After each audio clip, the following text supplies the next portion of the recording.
Olá, meus amores! Sejam muito bem-vindos a mais um vídeo desse canal. Esse é o canal Sementes de Atom. Hoje nós vamos falar sobre a minha vivência com o arquétipo há mais de 2 anos. Sim, eu vivencio esse arquétipo porque foi o único arquétipo que eu pedi, arquétipo animal, na minha ressonância harmônica, e esse é o arquétipo do beija-flor. Bom, por que eu pedi o arquétipo do beija-flor? Primeiro, o arquétipo do beija-flor, ele sempre me chamou muita atenção, porque ele é um animal tão pequenininho e mesmo assim ele tem um empenho maravilhoso em passear por todas as flores o dia inteiro e ao mesmo tempo que ele parece ser tão sensível, tão pequeno, ele é tão forte. E isso me chamava atenção, né? E eu sempre ficava observando os beija-flores aqui perto de casa. Eu falava, não, tem algo. E eu decidi. Primeiro, esse animal apareceu em um sonho pra mim. Eu pensei, poxa, eu sonhei com um beija-flor. O que será que tá querendo me dizer? Na época eu ainda estava estudando o caminho das palestras. Eu fui pesquisar um pouco mais sobre o beija-flor e eu lembro que na semana seguinte eu estava na rua e um beija-flor chegou muito próximo de mim. Então foi ali que eu decidi que eu precisava pedir o arquétipo do beija-flor na minha ressonância harmônica. Então foi algo assim que já estava escrito, eu não tive dúvidas quando eu fui ler sobre o arquétipo, o lado sombra e o lado positivo. Eu aceitei o lado sombra dele, acho que dá para levar naturalmente. Eu vou falar um pouquinho o que eu sinto com relação a esse arquétipo. Bom, o beija-flor, ele é um arquétipo de cura interior, de paz, de amor incondicional, de carinho, perfeição, alegria de viver, perfeccionismo, beleza, criatividade, masculinidade e suavidade. Bom, dentro desses pontos aí que eu acabei de sentir, a cura interior era o meu objetivo principal. Desde quando eu descobri a ressonância harmônica, eu tinha necessidade de me sentir curada, primeiro dos meus traumas ali de infância e segundo de tudo que eu já tinha vivenciado, experienciado em outras vidas e da ideia de que eu não acreditava em Deus. Eu achava que eu precisava dessa cura interior. Então, quando eu busquei o arquétipo do beija-flor, foi pensando nisso, foi focando na cura interior.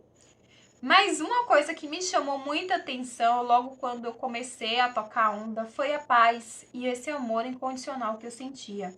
Eles apareceram a eles começaram a aparecer com muito mais frequência na janela do meu quarto, que é onde eu moro. A janela do quarto tem um espaço bem verde, tem uma árvore perto.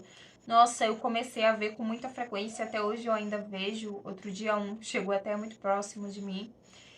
E essa energia de paz, o sentimento de amor incondicional, ele ficou muito claro. Eu lembro que no início eu estava com minha esposa em frente ao banco e eu sentia, assim, as minhas lágrimas descendo de tanto que eu tava, assim, sentindo amor por todos e por tudo ali naquele momento. Duraram, assim, uns 3 minutinhos, mas foi muito forte. Uma sensação de que eu amava tudo e a todos, coisa que eu nunca senti antes. E foi uma coisa maravilhosa. E, claro, tá muito associado à conexão com esse arquétipo que eu vivencio desde que eu pedi a minha ressonância harmônica. O carinho, a perfeição, o que me incomoda bastante é a perfeição. O perfeccionismo, ele é um dos traços que não fazia parte da minha vida com frequência. Primeiro porque quando a gente quer algo muito perfeito, a gente adia muito e isso acaba fazendo com que a gente procrastine. Eu sou uma pessoa que procrastina muita coisa, inclusive na minha vida pessoal, eu geralmente faço as coisas em cima assim do último momento, no fechar das portas eu tô lá fazendo. Então, o perfeccionismo se tornou uma característica que acabou influenciando ainda mais é, esse o meu lado desorganizado com relação a fazer as coisas em último momento. Porque quem quer muito perfeito acaba não fazendo nada. E eu sinto isso muito forte. Esse é um ponto que é positivo para algumas pessoas, mas que para mim se tornou negativo, né? A criatividade, eu realmente me tornei um pouco mais criativa.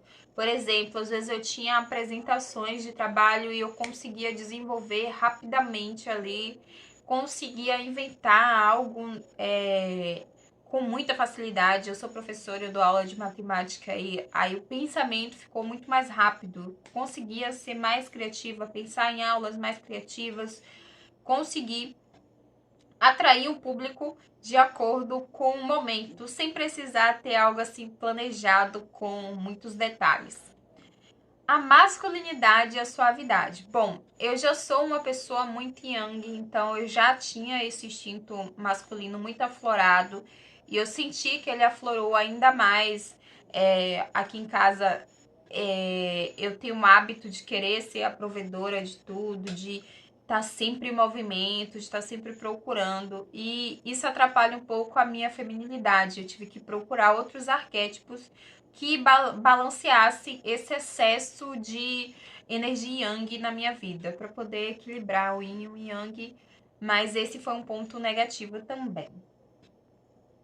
Então, o beija-flor, ele voa para os sonhos, ele busca cura, ele renova a alma, e ele vai para onde ele quiser, assim. Eu me sinto muito assim. Eu tinha muito tempo tentando trabalhar na internet, buscar formas de fazer aquilo que eu de fato gostava. E o arquétipo do beija-flor, ele me trouxe essa vontade de me sentir livre, poder voar para os lugares que eu realmente desejava, independente do ponto de vista de outras pessoas e das necessidades ou do que os outros iam falar. Então, esse arquétipo do beija-flor tem qualidades maravilhosas, eu consegui sentir essas qualidades muito forte. E eu achei que foi um dos arquétipos que eu usei, que internalizei ali, ele tá na minha alma e que foi maravilhoso. Bom, o lado sombra desse arquétipo, que eu acho que ficou muito claro para mim, é a irritabilidade e a não aceitação de críticas.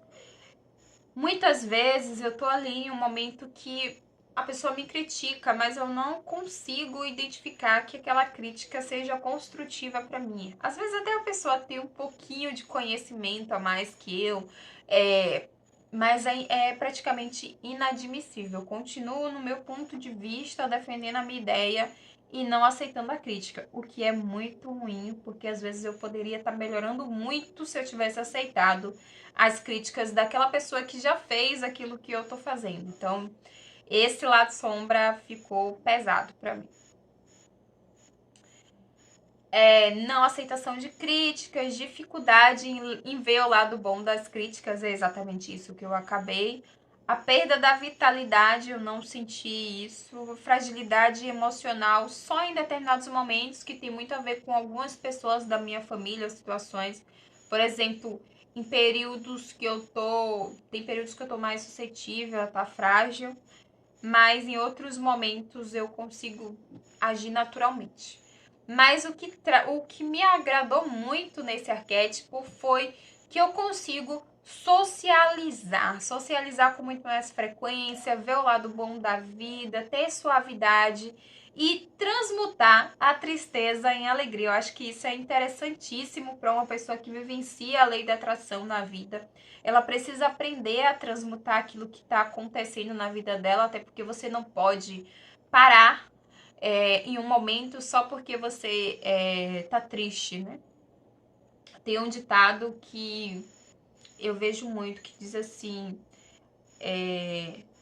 tudo na vida passa. Então, se você tá alegre, isso vai passar. E se você tá triste, isso vai passar. Então, não tenho por que ficar me corroendo, me acabando, pensando em como melhorar aquilo, como rever, porque vai passar. Eu só tenho que me manter firme na minha ideia, fazendo aquilo que eu preciso para alcançar um momento em que vai passar. Eu não posso acelerar as coisas para que aconteçam mais rápido. Eu não posso dizer para o tempo passe rápido, que eu preciso chegar no momento de alegria, e nem só de alegria vive o mundo. O universo ele é feito de tempo.